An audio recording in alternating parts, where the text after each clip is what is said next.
begin with our motivation. And, before we start the teachings, we always do the mandala offering to request teaching. So, imagining our world like a pure land and offering that completely without any hesitation or feelings of poverty. Offering it because the Dharma is the most important thing in our life, not our world and, all the nice things in it. But the Dharma is the real thing that is going to lead us to happiness. The Dharma is the real thing we can trust for that will bring us real security, not, transient, impermanent things. And then we also do a verse to request the teachings. And so it's very important, in our heart to really have this mind of requesting the teachings because we value them, because we have faith in them, we have confidence in them, and because we see how rare and difficult it is to be able to get the teachings. So with some kind of appreciation for our opportunity, let's really listen well and take advantage. And do this for the benefit of all living beings who have been instrumental in us having this opportunity and who are counting on us to use our opportunity so that we can benefit them.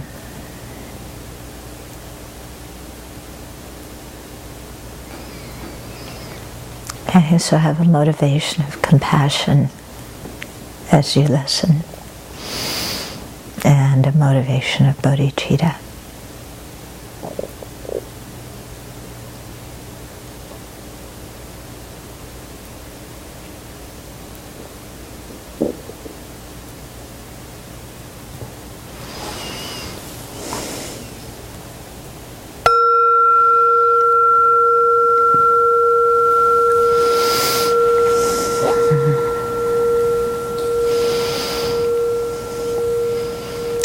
So, the verse that we say to request the teachings it's already talking about the Buddha's qualities.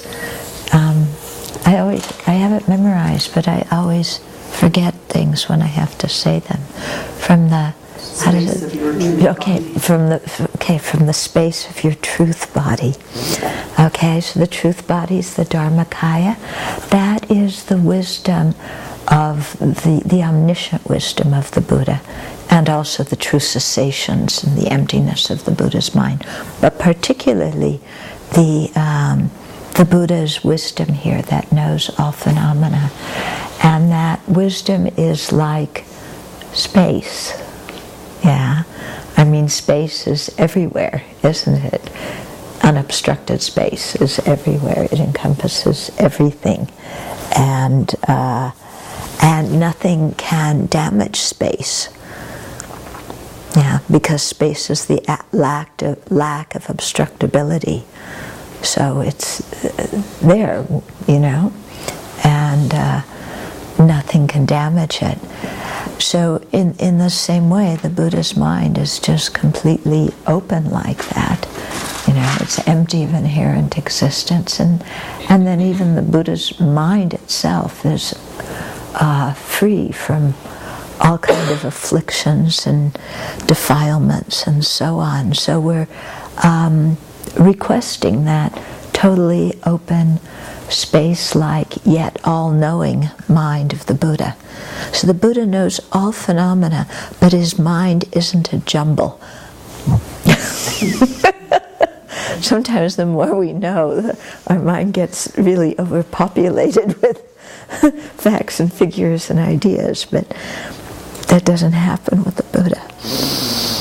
Okay, so we're trying to tune into the Buddha's Dharmakaya mind. So from the space of your truth body, Come billowing clouds of your wisdom and love. Okay, come billowing clouds of your wisdom and love. Okay, so it's talking about the Buddha's two principal qualities. On one side, the love or compassion, the method side of the path, and then on the other, the wisdom side of the path. And so within this empty space of the emptiness of inherent existence of the Buddha's mind, there's the billowing clouds of wisdom and love. Okay? Let fall the rain of your let fall the rain. The extensive, profound, and extensive Dharma. Okay, let's fall the rain of the profound and extensive Dharma. Okay, so the profound Dharma are the teachings on emptiness on the wisdom side of the path, coming from Manjushri, from the Buddha to Manjushri down to us. And the extensive or the vast part, again, is more emphasizing the method aspect of the path, the Bodhisattva practices, and that goes from the Buddha to Maitreya and then down to us. Okay, so in the empty space with the billowing love and compassion, we're requesting the teachings on the profound and extensive Dharma, which corresponds to that wisdom and compassion that's billowing in the Buddha's mind. So it's going to teach us how to gain, those qualities of the Buddha. And then in whatever form is suitable for subduing sentient beings. Okay?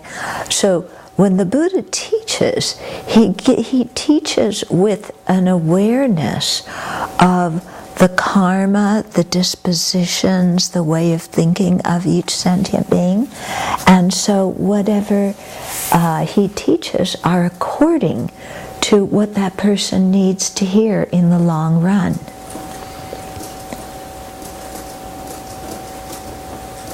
Thank you. And so we're looking at the Buddha's incredible skill of knowing automatically, spontaneously, without effort, what an individual and many individuals in a whole crowd needs to hear at any specific time. And then teaches the Dharma, which is like the rain, how rain waters the ground, makes the crops grow. So it's, the rain of the Dharma nourishes our own mind and lets the crop of the realizations come. But we can see, that we're really dependent on the Buddha's having practiced the path for so long and with so much diligence and dedication and compassion, so that all these different Buddhas have this ability to teach according to the disposition of each and every sentient being, what they need at that particular time. And so we're with an awareness of the Buddha's qualities. When we chant this verse, then we're requesting teachings, and we're reminding ourselves of this teaching is going to be useful for me. It's from the billowing clouds of wisdom and love, this rain of the Dharma falling down in whatever form is needed for subduing sentient beings. So it's going to be something I can use to subdue my own mind. So I think it's quite beautiful to think about this and really tune into the Buddha's Dharmakaya when we're chanting it, and think of the Buddha's qualities like that before we listen to teachings. I find it very, very moving. And I remember when I was first first met the Dharma, and then I went to Nepal and India. I was receiving so many teachings all the time, and then my teacher sent me in exile. He exiled me to Italy, and when I arrived, there wasn't a resident teacher there, there wasn't a geshe, and I was very much a baby nun, and I wanted teachings. And so in my, when I would do my daily practices, this one of requesting teachings became very, very important to me, to really focus on requesting teachings, because I so acutely felt the lack of teachings, And in those years, there wasn't very much to read. Yeah, we had the wish-fulfilling Golden Sun run off on stencil, and besides that, there was Losang Rampa, and Lama Anagarika Govinda, and what's her name, Alexandra David Neal, and Madame Blavatsky. So requesting teachings really came from the heart, and appreciating teachings really came from the heart, because I was so dependent on the oral teachings from my teachers. Yeah. So anyway, just something to think about when we do those different requesting verses. Yeah, that it's not just chanting, but our mind is thinking about this. Yeah, I'm offering the mandala, the profound and extensive pizza. That can subdue everybody's hunger, especially mine. So not getting distracted when we're chanting, but having some feeling to it. Okay. So we'll start on verse 192 today. Okay, so this verse is, the topic is the lack of contradiction in teaching the necessity of accumulating merit through giving. Okay, so we've had this kind of thing come a few times in this chapter about the importance of giving and accumulating merit and everything. So Joe Blow, good old Joe, asks a question. He says, if everything is to be given up because it's empty, why does Sutra say we should show respect and create merit? Yeah. So he has a little bit of a misunderstanding. Yeah.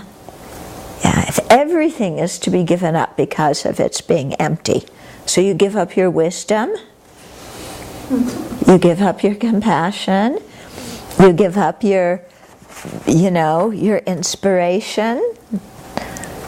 Yeah, Joe doesn't have it quite right. Okay, he's going a little bit nihilistic here. Thinking that, well, everything's empty, so just give it up. Yeah, no, we have to see what is virtuous and practice that.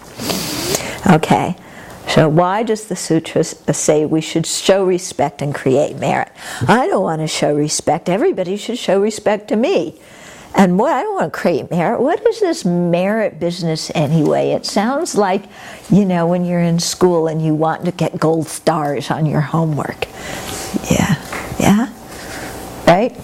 So we've had that question before, right? And probably that attitude before.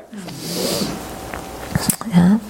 So Aryadeva says, Tathagatas speak of attachment to practices to those who want a higher rebirth. That is disparaged for those who want freedom. What need to mention other attachments? Okay, so when it says Tathagatas speak of attachment to practices here could also mean engagement, like you're engaging in different practices, okay? So, you know, Joe has this question, again, why should we do things on the method side of the path if everything's empty? Why don't we just hear teachings on wisdom and then we just give everything up because it's empty, right? That's what Joe is asking. And so what Aryadeva is saying is that to those people who are concerned about their next rebirth, who are cautious, who don't want to have a lower rebirth, who see that they have a lot of seeds of negative karma in their mind stream and that, you know, those could ripen and throw them into a lower rebirth, and they are very concerned about that and they want a good rebirth. Okay, so somebody who's like that, but also this person, so they have a, you know, the first level of dharma motivation, they want a good rebirth. They're also somebody who is temporarily incapable of understanding subtle dependent arising and disintegration and, you know, the more complicated philosophical items, you know. You mentioned dependent arising, and they're just in the garden with the seeds and the sprouts. They never take that to think, oh, my suffering, my misery is a dependent arising, or, you know, my moods are dependent arisings, you know. So they're kind of stuck. So the Buddha teaches those people generosity and doesn't teach them about emptiness or suchness at that time, because, you know, first of all, they're intent on a good rebirth. You know, that's their primary concern. And second of all, they haven't done a lot of purification. So if they were to hear teachings on emptiness, or even on impermanence or subtle dependent arising, they wouldn't understand those teachings. Yeah. They'd sit there and go, yeah, because the mind just has so many, you know, seeds of negativity obscuring it. So those people really, you know, would be better off doing a lot of purification practices and a lot of practices to create merit, because that's really what they need in order to understand the teachings in a further way, in a deeper way. So that's why he teaches them, you know, paying respect through bowing. Okay, creating merit through generosity, you know, ethical conduct of, you know, restraining from negative actions. So this is very much in line with that person's capacity at that particular time. Okay? Yeah, and so the way the Buddha teaches them is they teach them those practices that they can engage in, and kind of leave, you know, teachings about emptiness and dependent arising off to the side. Yeah, because the person just, you know, they wouldn't get them in a correct way, or they might even get them in a, you know, misunderstand them, which would be worse than not understanding them and just being puzzled and confused. Okay, but for people who are seeking inspiration, liberation, okay, then those people, you know, the Buddha's going to teach about emptiness, and to those people, he's actually going to disparage the motivation for a good rebirth for just the sake of having a good rebirth.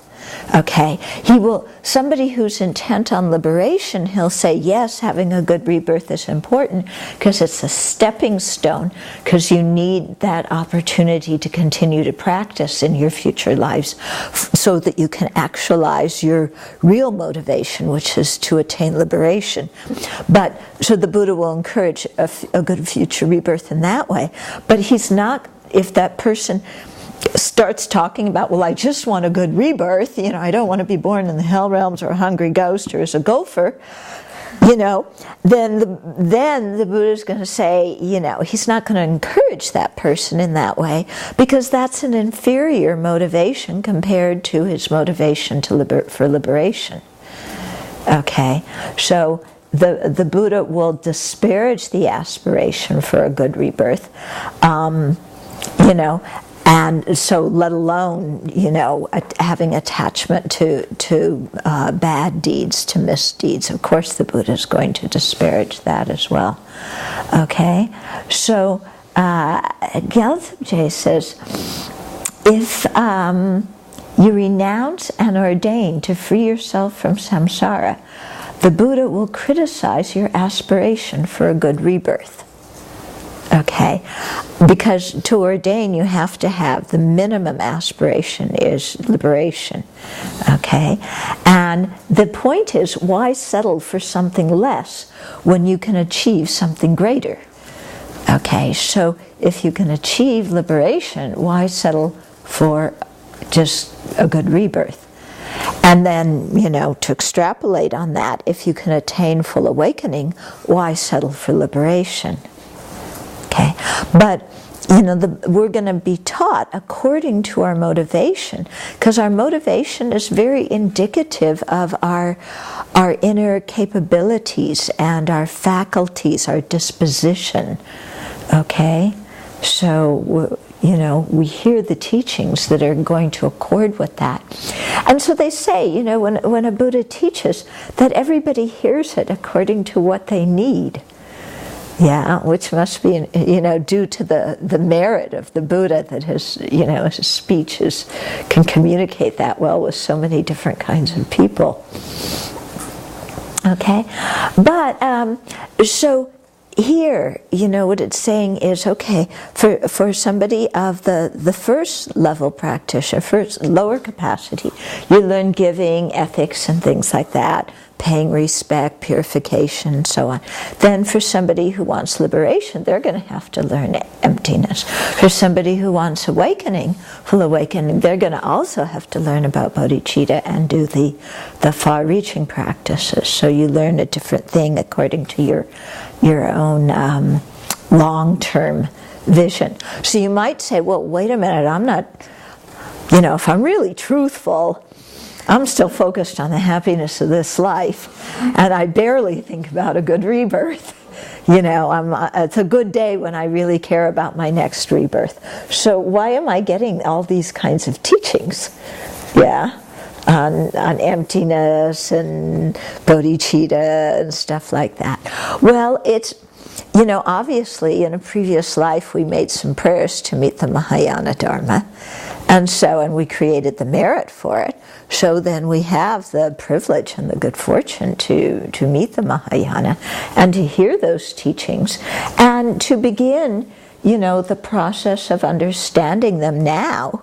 And, at the beginning we just have to try and understand the words, then we try and understand the concepts, and then slowly, a little bit of awareness came. But we're getting a lot of good seeds planted in our mind, even if we can't understand a lot. So it's still, even like if some, His Holiness is teaching something, a difficult text, it's still very good to go and hear and get the seeds on your mind stream. Now, to clarify something, it's not that, accumulating merit and purification are just for the people who want to avoid a bad rebirth. But actually, on the Bodhisattva path, you do purification and accumulation of merit all the way through, straight through. And if you look at some of, the really great practitioners, this is what they do. Yeah, if you've been around Sopa Rinpoche for a while, boy, we can really get into prostrations and mandala offerings and all of that. Okay, so it's a practice that practices that everybody does, because on the Bodhisattva path you really need a lot of merit, and you need to do a lot of purification. Yeah, so those practices are not just for the people at the beginning of the path. Of course, by the time, the way you do those practices when you're an initial level practitioner is going to be very different than the way you do those practices, let's say, when you're, at a middle capacity or advanced capacity practitioner. Yeah, because the more your capacity increases, then you'll be able to do those practices more with a sincere bodhicitta motivation, so you actually create more merit because you have more of a feeling for bodhicitta. And then also while you're doing the practices, you're seeing, you're contemplating what they call the circle of three, the agent, the object, and the action, and seeing how they all depend on each other and that they're all empty of inherent existence. Okay, so you're not going to think like that when you're, when you're the first level capacity. But as you learn more, then you start to imbue your purification and creation merit practices with an understanding of emptiness and with your bodhicitta motivation and so on. And also your capacity to visualize gets better.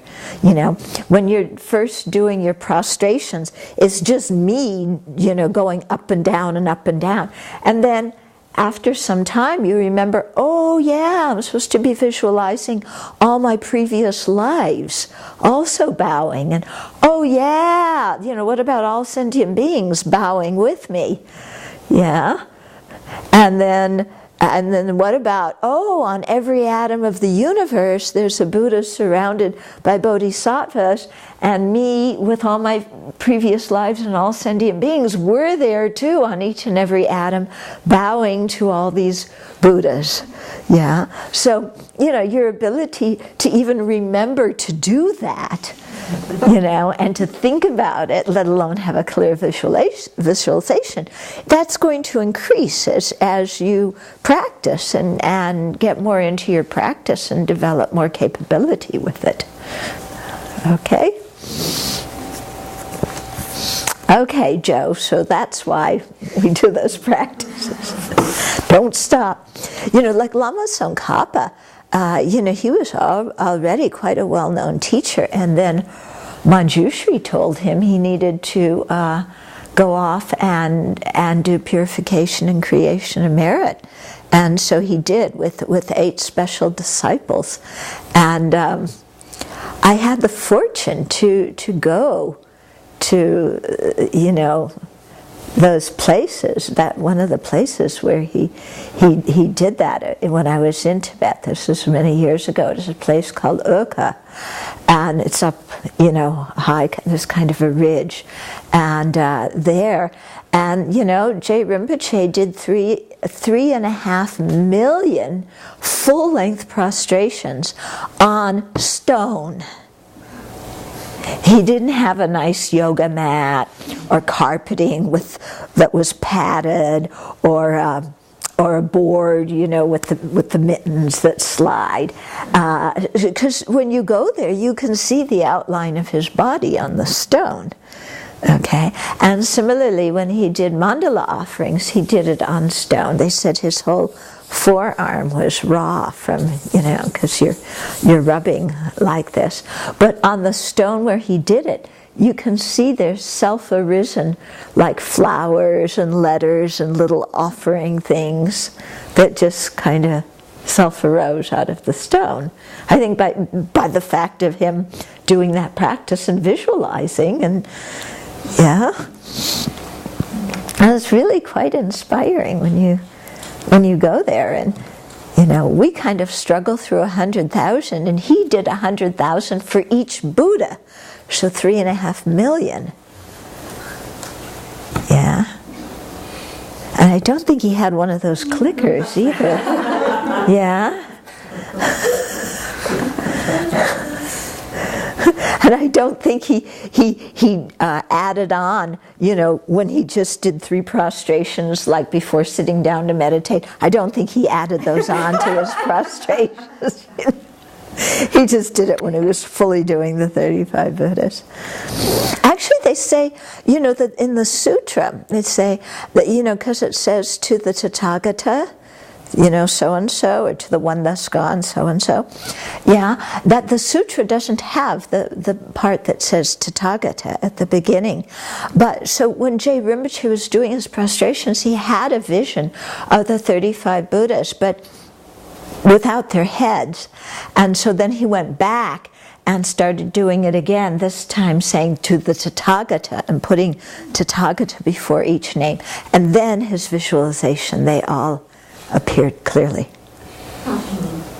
Far out, huh? Yeah? So, okay, then verse 193. Okay, so this verse is about the stages leading to the meaning of the fundamental mode of existence. What's the fundamental mode of existence? Emptiness, okay. And so it's also about that suchness, which means emptiness, should not be taught to the unreceptive. Okay, so Joe asked the question, if all of our dukkha is ceased by understanding emptiness, it would be appropriate to teach only suchness. Okay, do you see this question, this issue keeps coming up? There's a few issues that keep coming up in this chapter, and this is one of them. Yeah, again, why don't we just teach suchness to everybody indiscriminately if that's the thing we need to realize in order to teach our dukkha, to eradicate our dukkha, okay? So Aryadeva says, those who want merit should not always speak of emptiness. Doesn't a medicinal compound turn to poison in the wrong case? So Joe is saying, how come different people get different teachings? Why doesn't everybody just get the teachings on the ultimate nature? Okay, so those who want merit, so here it's talking about, I think this from the side of the teacher. If you want to create merit, then you don't always speak about emptiness. Because if somebody is not prepared by having heard the teachings on conventional reality first, there's the possibility that they'll misunderstand emptiness and fall to the extreme of nihilism. And you can see this because you meet people who say there's no good and no bad, everything's empty. So you don't need to keep ethical conduct because there's no good and there's no bad. Okay, that is big boo-boo, big wrong conception, okay? But if somebody hasn't studied, how the 12 links, what is samsara, how our samsara evolves, how the mind works, how karma and cause and effect work. If somebody hasn't studied that, and they just even hear emptiness, then they invent their own meaning of emptiness, and they say, well, nothing exists. Yeah. There's no good, there's no bad. You hear people say that in this country a lot. Yeah? I don't need to follow precepts because there's no good and there's no bad. Everything is empty. Precepts are for people who are babies. Yeah? You hear people say that. It's really incorrect. Because actually, the more you understand emptiness, if you understand emptiness correctly, your understanding of emptiness leads you to understand dependent arising better. Remember when Jeffrey was talking to us about emptiness dawning as the meaning of dependent arising and dependent arising dawning as the meaning of emptiness? When you have a correct realization of emptiness, then this is what happens, and you have a better understanding of dependent arising, and understanding karma and its effects is the principal part of causal dependence that it's so important for us to understand. Yeah, so those people who talk like that are really misled, but they think that they know something very special. Okay? Yeah, like I'm practicing Tantra, so everything's possible. Everything's pure view. That's it. Yeah. Everything's pure view. So I have pure view for everything. It's only because of my karma that I have bad view. So everything's pure view. Yeah, so I can smack you across the face. Pure view. It's just a feather touching you. You know? Everything I do is virtuous because I have pure view. Yeah. So it's just people, you know, really very, very severe misunderstanding of emptiness and severe misunderstanding of Tantra. Yeah. Pure view doesn't mean that anything goes for everybody. Yeah, pure view is something that you have when you have a correct realization of emptiness that also leads you to have more faith in cause and effect, karma and its effects. Yeah, and when you have a correct understanding of Tantra and how to practice it, you know, and when you've really had a lot of purification. But if you haven't done that, then you think pure view just means I visualize everything as being beautiful. That's not it, you know. I mean, the essence of pure view is being able to see things as empty and like illusion. And from there, you know, as part of the mandala of the deity and so forth. But otherwise, just, you know, pure view. Oh, this is gold. Yeah, and this is silver.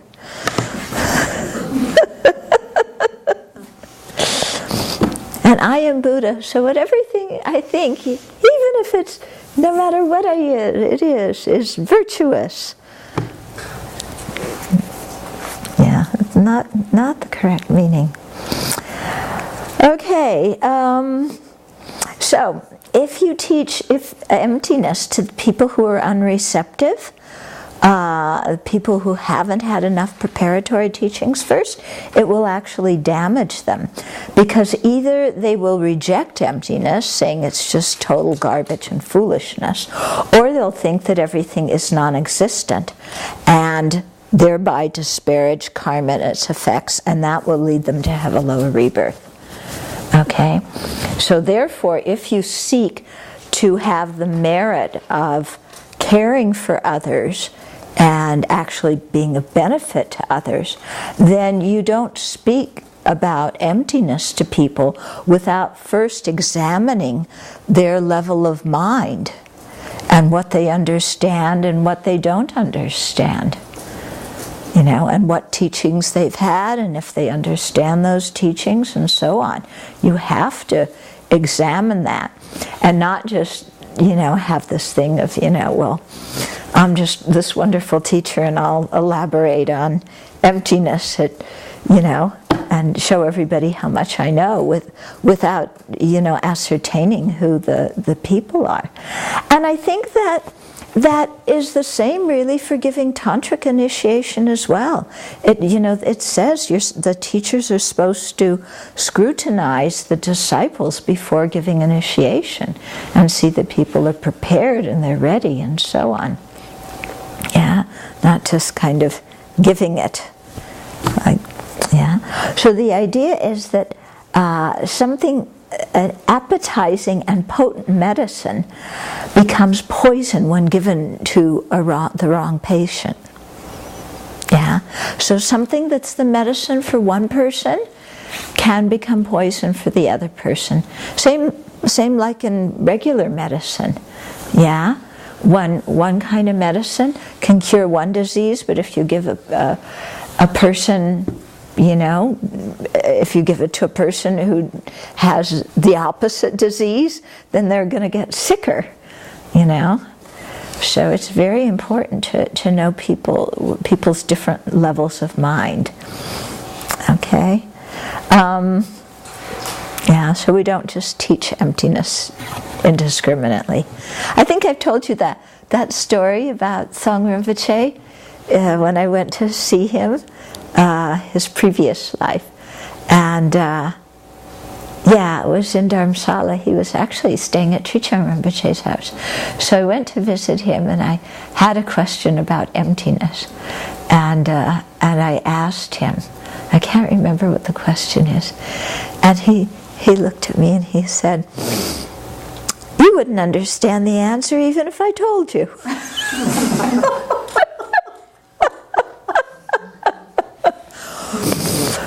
Okay. And I thought, okay, that's the end of the interview. But then he actually proceeded to, give me a little talk about emptiness. I have the notes somewhere. I should look. I even remember what the book looks like. Yeah. But I had some teachings before, and I think his thought was that she understands so little that there's not even the danger of her misunderstanding it and falling into nihilism. That she wouldn't even understand enough to misunderstand it.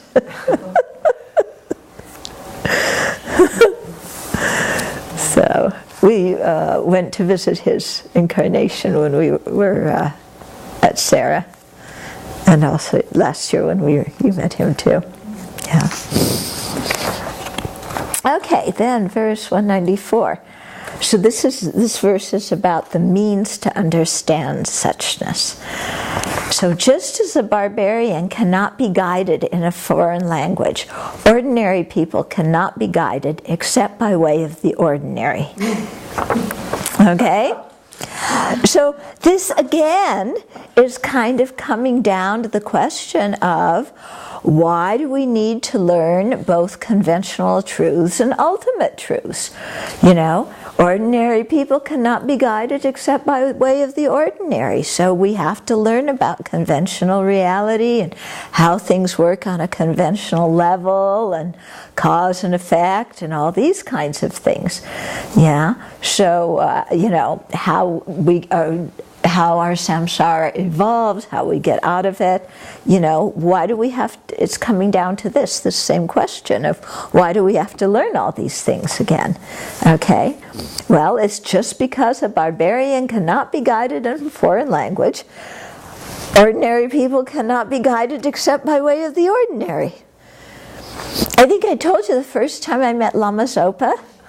Yeah, I'd just come back from, because I was in this semi-professional folk dancing group, and I came back from a rehearsal, and I had a dress up to here and a neckline down to there, and my long hair all over the place. I had just had my ears pierced, and I had big earrings. And somebody was staying at my flat who was a disciple of Rinpoche, and she wanted to go to LAX to meet him because he was arriving. They were flying in from Florida or somewhere, so I drove her down there. And in those days, you could walk out to the gate to greet people. Yeah, I remember this. So we were at the gate, and Rinpoche comes off the plane, and we're talking, and Rinpoche talks to me about dolphins. He had been in Hawaii, had gone to some marine park or something. Yeah, I was talking about dolphins because that was the level of my mind. Yeah, that was what I could understand was, dolphins. Okay, so ordinary people cannot be guided except by way of the ordinary. Yeah. Okay, so at the beginning, we teach in accordance with how ordinary beings accept things to exist. Yeah, if you don't challenge people's how they perceive things right at the very beginning when you're teaching them Dharma, It's you teach them stuff that they're interested in that will help them in their lives. Okay, so I think in the West, I mean, that's why I teach so much about emotions and anger and things like that when I go traveling and talking, because that's what people are very, very interested in. That's what they have problems with in their life, you know, and I figure if I can teach that, then they'll create less negative karma. Yeah, and they'll begin to get some idea about how their own mind works, and that can, you know, give them a good foundation for what comes after that. Okay, so you have to teach people in their own language according to what they're capable of understanding. Okay, so we have to learn kitty language. Yes. So similarly, we initially teach in accord with with conventionally accepted things. So this is actually a good point. When new people, because we don't live in a Buddhist country. If you live in a Buddhist country, it's a little bit different. People have heard Buddhist ideas, or, you know, they hear something here and there, even though they don't understand it. But in our situation, you know, most of the people, I think if you went into Newport and asked them what karma was, you know, isn't there, I don't know, isn't it, no, samsara is a perfume, and Nirvana's a band, and I think karma must be something. It's probably a line of clothing or something, you know. I don't know, but you know, people are going to look at like, what's karma? You say, what, you know, I want to tell you about the Buddha. Buddha? Oh, Buddha, I know. That's that guy with the big belly when you go to a Thai restaurant. Yeah, they make that. I mean, then that's even having some knowledge. Some people don't even have that connection. Okay, so you have to you have to talk according to where people's minds are at. Yeah, so you don't kind of walk in and, you know, you've been to a Dharma course and you go home and your friend says, what'd you learn? And you say, oh, all about karma, nirvana, and samsara, and, you know, the paramitas, and Buddha, Dharma, Sangha, and, you know, that doesn't work. Yeah, what you do is you talk about love and compassion and generosity and, you know, fortitude and working with anger, and, you know, you talk about things that are commonly accepted that people already have a good feeling about. Yeah, so yeah, I think I'm telling you all my old stories tonight. But were you there when we went to the Mennonite church? I wasn't here yet. You weren't here yet. Were any of you with somebody? Because yeah, we went to the Mennonite church around the corner because they were having a fair, and I started talking to the minister's wife, and she said, you know, I mean, they knew we were Buddhist, or we told them we were Buddhist, and she said, well, you know, what's your idea about God? Yeah, so I wasn't going to say, you know, what I really thought. I said, well, you know, in Buddhism, there's a very strong emphasis on love and compassion and developing tolerance for other living beings and being patient and not discriminating and being generous and, you know, really trying to expand our heart to have love and compassion and for everybody equally, and, you know, keeping good ethical conduct so we don't hurt anybody. And I talked about this, and she was very happy. Very happy, yeah, because it was already something she believed in, that she knows is good, yeah. So it's the best way, you know, when you're talking with people, you know, because sometimes, I don't know, I wind up on planes and people ask me, what is Buddhism all about? And yeah, so, yeah. You don't say, well, it's about rebirth, and do you care about your future rebirth? You know there's the hell realm. I remember the first year that create better beliefs. All of the flyers were all about stress, about harmony in families, how to have a meaningful job, forgiveness, how to be kind. Yeah, right. Right. Anxiety, how to take care of anxiety. Anxiety, yeah. Yeah, that's what we did. If you look, His Holiness's public talks, always like that. Yeah, what he does in a public talk and what he does in a Buddhist teaching are quite different. Okay, so sentient beings have to understand how things work conventionally before they can even think about emptiness.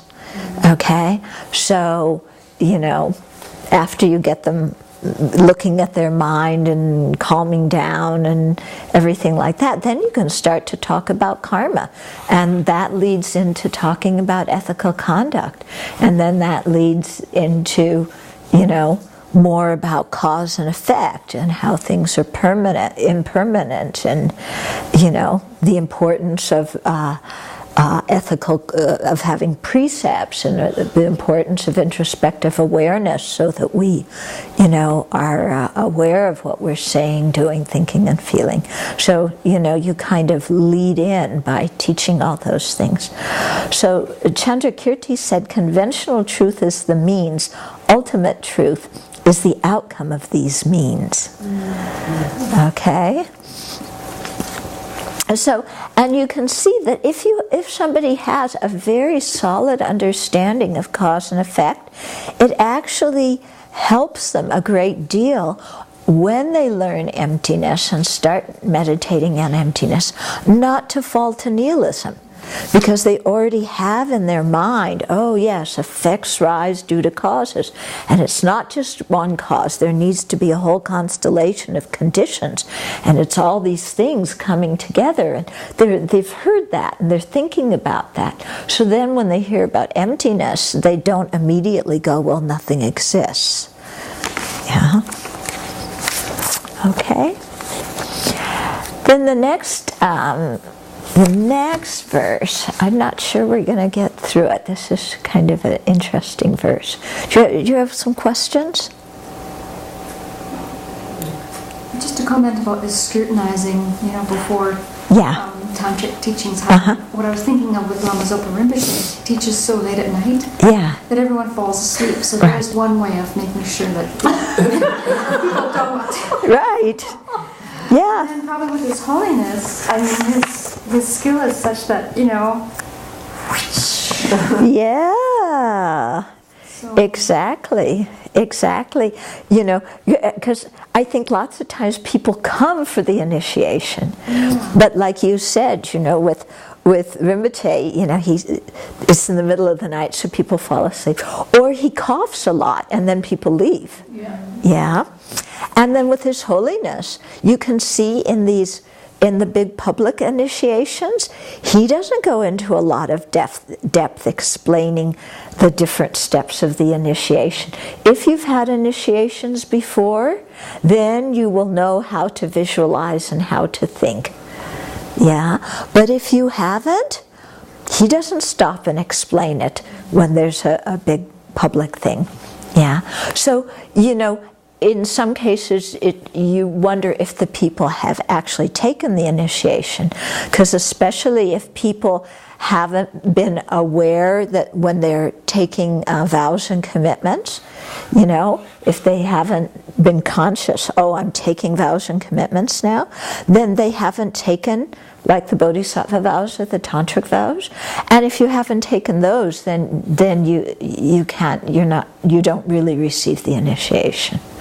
Yeah. So in many cases, I think people, that's what happens. So, yeah, but they do, you're right, have their own way of screening. Other comments or questions? Can I ask a question about last week? Okay. I was thinking about those two that Chandrakirti added on. Oh, yes. But the one about, it's not the shape of the body. Yeah. What's going on at that time that he felt that was necessary? Because it strikes me is kind of goofy. Yeah, okay. The body already takes care of that. Yeah, okay. So with the two added things that Chandrakirti added on to the emptiness, the refutation of inherent existence. One was it's not the shape of the body, and it's not the collections. So the one of shape, it sounds sometimes a little bit simplistic. Like, yeah. It could also be that I think the literal translation is shape, but I think it could also be translated as arrangement. Yeah. And here,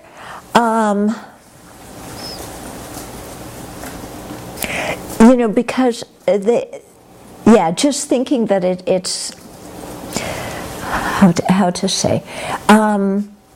Okay, you look at the car, and the car is this collection of all these different parts. And so one way to see that the car isn't the collection, that the designated object, the car, is not the basis of designation, its parts, is to say you just put all the parts in a pile right here. Is that the car? And the person says, no, it's a mess. And then you say, but you said that the car was the collection of the parts, and here's the collection of the parts, and it's not the car, is it? Okay. Then somebody's going to say, well, that's because the parts haven't been arranged in the right way. Take those parts and arrange them in the right way. Arrange them so that you have the shape of the car. Yeah. And everything's arranged where it should be. And then, yes, the car is the collection of those parts. So I think that's what it might be getting at. Because we do go, okay, yeah, the pile that's not the car. But they have to be arranged in the right way. Yeah, when the parts are all arranged in the right way, isn't that the car? Yeah, and our mind would say, yes, that's the car, isn't it? That's the car. You arrange all these things in the right way, that's the car. Yeah, and then you go, no.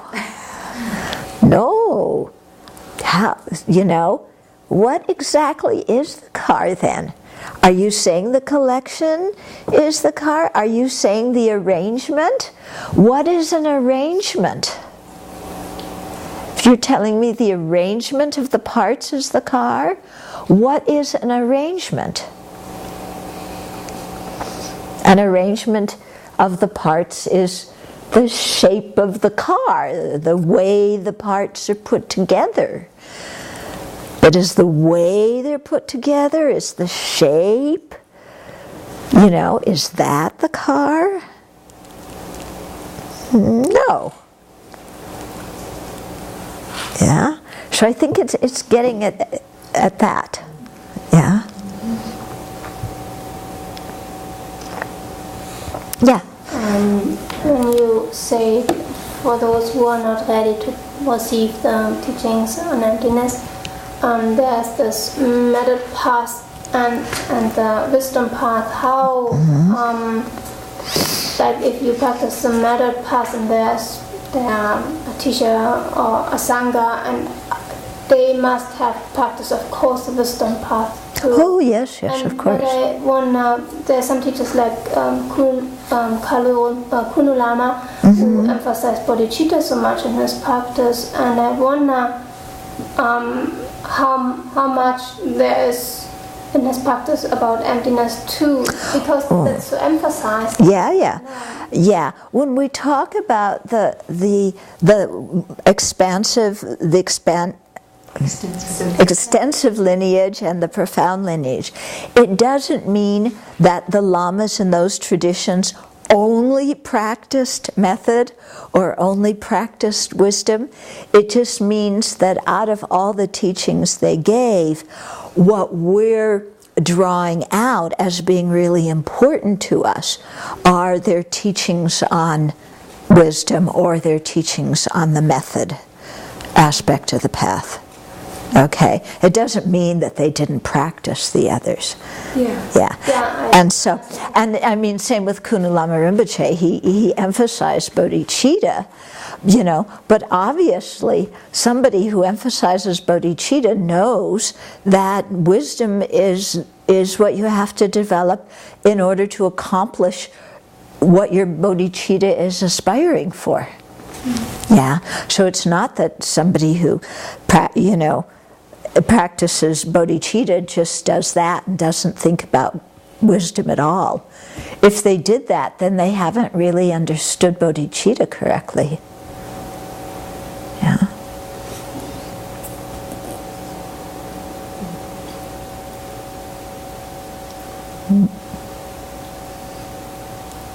Anything else? Yeah. I was curious from last week when I asked the question about going through those different kinds of, those 20 ways of conceiving the I. Like I remember when you taught that a couple weeks ago, then you said, you know, how we all often go through these different ways of thinking about ourselves. And I think, so then I asked last week about like using that analysis to actually identify the object to be negated. So I guess maybe I was wondering, is it the case that like not like identifying, it's not doing the analysis, but it's just watching our emotions arise when, you know, we have the thought, I am my body, when we have the thought, you know, I'm dependent on my feelings. Is that actually like recognizing, you know, an emotion arising with the grasping at? Okay, so when we're, I think I understand your question a little bit better now. When you're saying that those are 20 wrong views, so by identifying those 20 wrong views when we see them arise in ourselves, can we get a better idea of the object of negation? Or is it a gross, maybe a gross? Yeah, those are all acquired views. So yes, it's helpful to notice when we have them in our mind, but they're not the subtlest object of negation. Okay, but because we do have those gross views, yeah, and because acquired views can be, you know, if we hold on to them, they can be a huge obstacle. Then it's very good to notice when we have any of those 20 wrong views. Yeah, or I should say 25 wrong views, because, you know, we throw in that each aggregate is separate from the person, you know. Yeah, then noticing when we have those and stopping and saying, is that true? You know, how am I conceiving the I? Yeah, so when we feel I am my body, you know, and this massive I am my body, and then to stop and just look at that moment and ask ourselves, am I my body? What would happen if I were my body? That would mean that the word body and I were synonymous. Yeah, if I'm my body, then those two words are synonymous. Which means every time I say the word I, it refers to the body, because I am my body. So when I say I'm thinking, it means the body is thinking.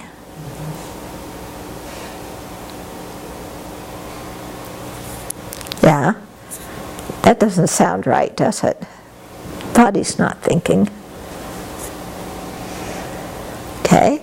So it helps you develop some kind of analytical ability and some ability to identify the different thoughts that you have and then to doubt them and question them. Yeah? Or when you're feeling this very strong, I possess my body. Yeah, this is my body. Or these are my feelings. You're hurting my feelings. My feelings. My happiness, my suffering. You know, my feelings. You know, as if there's an I here and the feelings there. Yeah. Well, again, yeah, if I possess the feelings, in what way do I possess the feelings? Am I inherently one with them? Am I inherently different from them? Because if you possess something, you know, again, it's got to be either, you know, one or separate. So, you know, all those 20 boil down to actually the two, one and different. Yeah. So then you know, when these emotions come up in your daily life, yeah, to stop and then question them and ask yourself if that's true. And it kind of, it seems to me kind of like the innate ignorance is, in a way, just more kind of subtle or quiet than the definitely fire, but not really like a different view. But it's not. That's not. No, it is different. The innate ignorance, does not grasp the self as being either one or separate from the aggregates. The innate ignorance doesn't grasp the self as existing either that way. The innate ignorance is the self is something independent but mixed in with the aggregates. Yeah, it's independent but it's mixed in with them. So actually, I mean, the subtle view of the self is actually quite difficult to realize.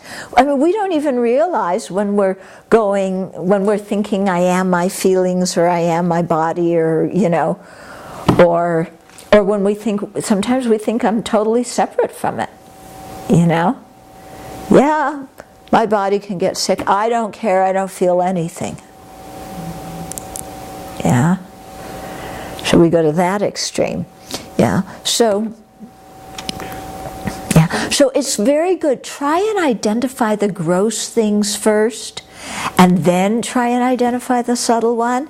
If you try and identify the subtle one without being able to identify the gross ones, yeah, it's going to be very difficult. Yeah.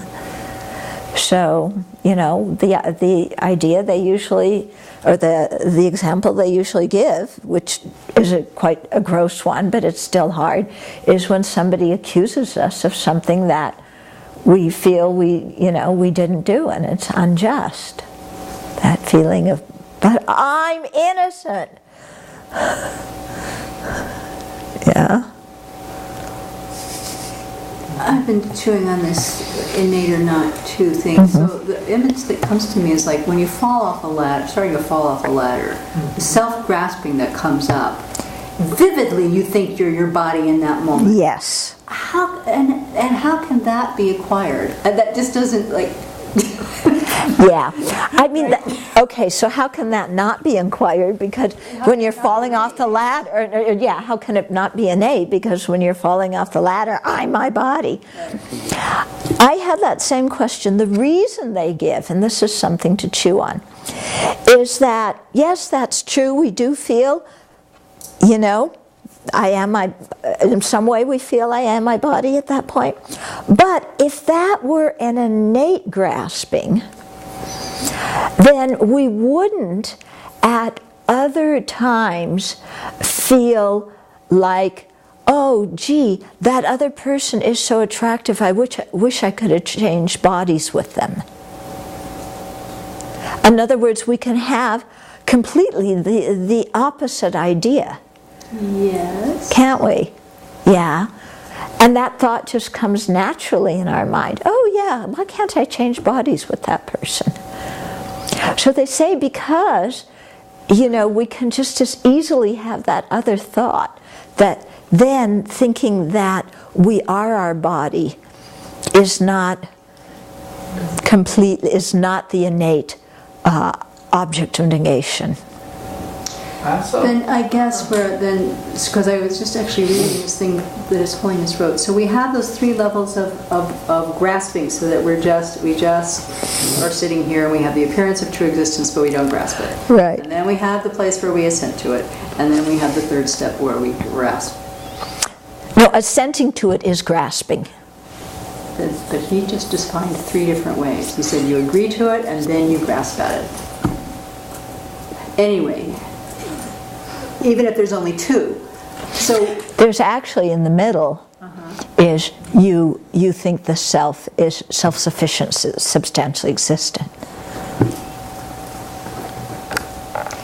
Okay. Yeah, or actually that can come after you grasp at true existence, and then the self-sufficient, substantially existent comes after that. But anyway, my point is that we're not always grasping at that one. We're not always grasping at that one. We're not grasping at that one. Right. So if it's innate, so it could be innate. Yeah, and we're not always grasping it. No. Right. Right. Yeah. That doesn't answer the question, but that's... Yeah. Yeah. Okay. So I think sometimes maybe they're using the word acquired, not in the sense of somebody sat down and said to you, you are your body, so you believe that. But maybe they're using the word acquired in the sense of it's not the subtle one. Mm-hmm. You know, it's just anything that's not the subtle one, we'll just call that acquired, because you can just as easily have the opposite thought. Yeah. It could be that way. Yeah. Okay. I thought we'd finish the chapter this week. We didn't. Okay. But I think you're getting a good idea, I mean, because some of these issues are coming again, of why we don't teach just emptiness and why we don't teach it at the beginning, and the importance of why different people learn and practice different things, and why we as an individual learn and practice different things at different times along the path.